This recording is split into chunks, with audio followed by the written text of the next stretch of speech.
Olá pessoal, beleza? Grande abraço, é com prazer que eu começo o nosso curso de ética para a OAB, né?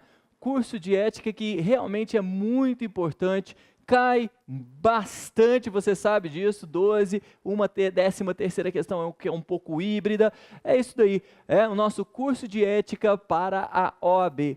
Para quem não me conhece, meu nome é Carlos Barbosa, eu leciono a parte de ética na OAB e também trabalho aí o direito administrativo, sou professor de direito administrativo e de ética para o exame da OAB. Bom, quem quiser pegar o material, assistir a aula e pegar o meu material escrito, você pode acessar meu site www.professorcarlosbarbosa.com.br www.professorcarlosbarbosa.com.br, tudo por extenso, hein, galera? Entra lá, lá tem um monte de material, tudo de graça, gratuito, você pode pegar, acessar à vontade. Bom, você já vem estudando, né? Se você já vem estudando, você sabe que a parte de ética no exame da OAB é uma parte essencial. Por quê? Se você consegue acertar o máximo de informação, o máximo de questões ali naquela prova, você consegue eliminar outras questões de outras matérias um tanto quanto complexa, tá? Bem mais complexa do que a ética para a OAB, ética da OAB. A ética, ela basicamente, tá? Ela basicamente cobra aquilo que está escrito, tanto no estatuto, tá, da OAB, tanto do Código de Ética como também no Regulamento Geral. Esses 3 diplomas jurídicos a gente vai trabalhar aqui no nosso curso, a gente vai trabalhar o Regulamento Geral, o Código de Ética e a gente vai trabalhar também o Estatuto da OAB. Pô, professor, fala aí, como que você trabalha esses assuntos? Você analisa artigo por artigo? Impossível a gente trabalhar artigo por artigo.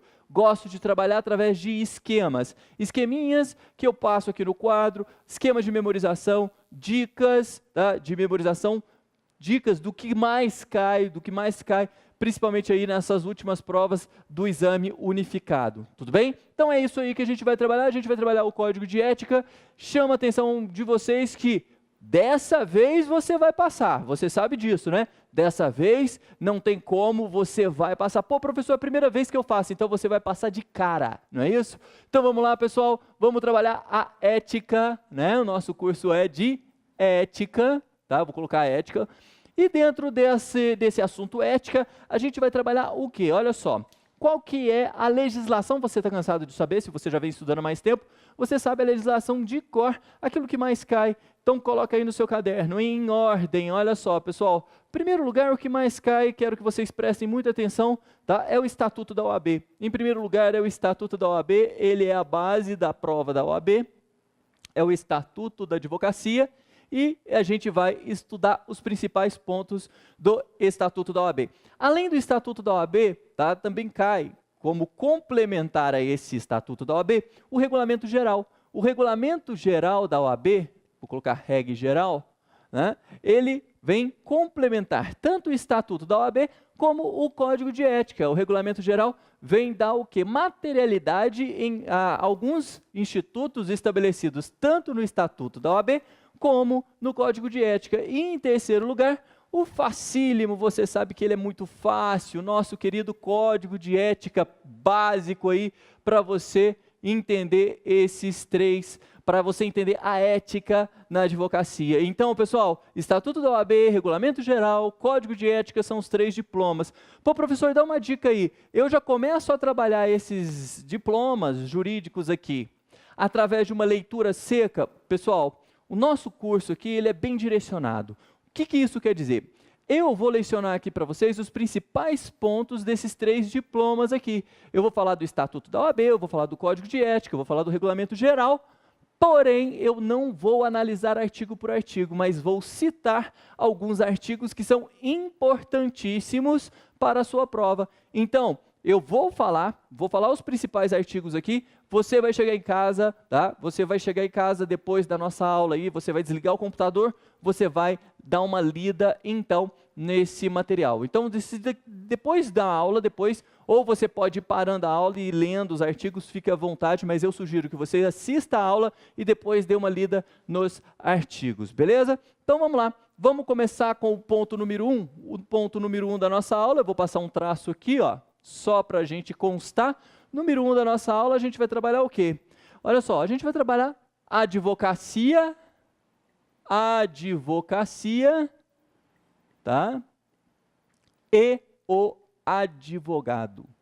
Gente, aqui dentro desse ponto, nós iremos tratar alguns assuntos referentes à advocacia em geral e a gente vai trabalhar também alguns tópicos relacionados ao advogado. O primeiro ponto que a gente vai trabalhar aqui, quem é o advogado, tá? Quem é esse advogado? Você não pode esquecer, no Brasil, advogado, ele vem definido, olha só que legal, ele vem definido dentro dos diplomas que a gente já trabalhou, do Estatuto, Regulamento Geral e no Código de Ética. Advogado no Brasil, pessoal, é aquele inscrito na OAB, tá? É aquele que tem a sua inscrição na OAB. Pô, professor, mas isso é óbvio, tá? Inscrição na OAB. Se ele tem inscrição na OAB, a gente vai ver que existe um procedimento de inscrição na OAB, ele é considerado, então, advogado no Brasil. Não tem como ser advogado no Brasil sem essa inscrição. Então, primeiro ponto aí é importante, esse é o advogado. Bom, ele é indispensável à administração da justiça. É através do advogado que existe a administração da justiça. Sem advogado não há justiça, você sabe disso, né? Ele é importantíssimo perante essa administração da justiça. Porém, qual é a postura do advogado? Qual é a postura ou posturas possíveis do advogado?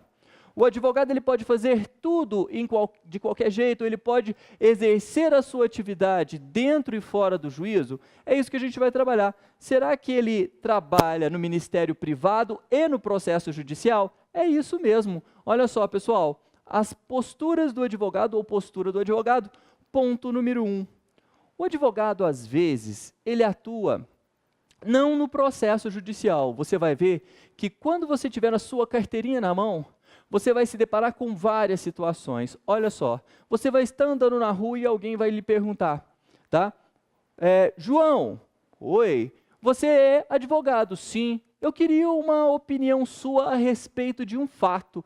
Aí a pessoa começa a narrar esse fato e espera logo de você uma resposta em relação àquele tópico. Você não estará atuando dentro de um processo judicial, você estará atuando como ministério privado. Então, o primeiro ponto aí é que o advogado, ele pode atuar no ministério privado. Ministério privado, tá? É fora do processo.